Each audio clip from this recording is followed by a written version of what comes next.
While Egypt is continuously in turmoil, its neighbor Israel watches from a side and follows the unfolding events.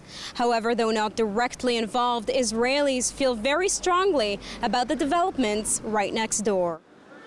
It has a lot of influence because we have a peace treaty with Egypt, and maybe the next president won't be like very as friendly as the last president was with Israel, so it does have an influence. Israel, I think, is very worried when we look over the situation in Egypt, and we're afraid that the peace and the quiet that we had in the Egyptian side in the past 25 years is going to stop soon. I work in the stock market, and worldwide it's a sad situation, and analysts in our market, we can't figure out whether all of these stocks are going up and down, and it's affecting the currencies and so forth.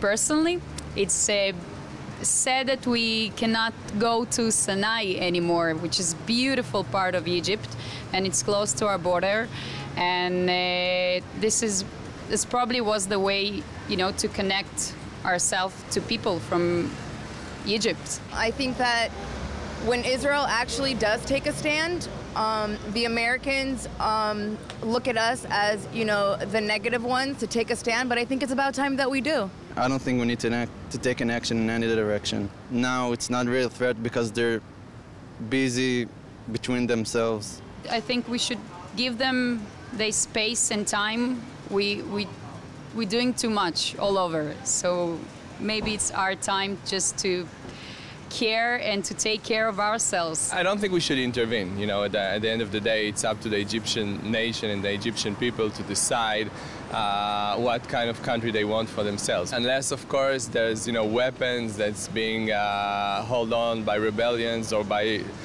if terrorist group would enter Egypt and take control over different kinds of dangerous weapons, then yeah, definitely we should intervene, but only in that case.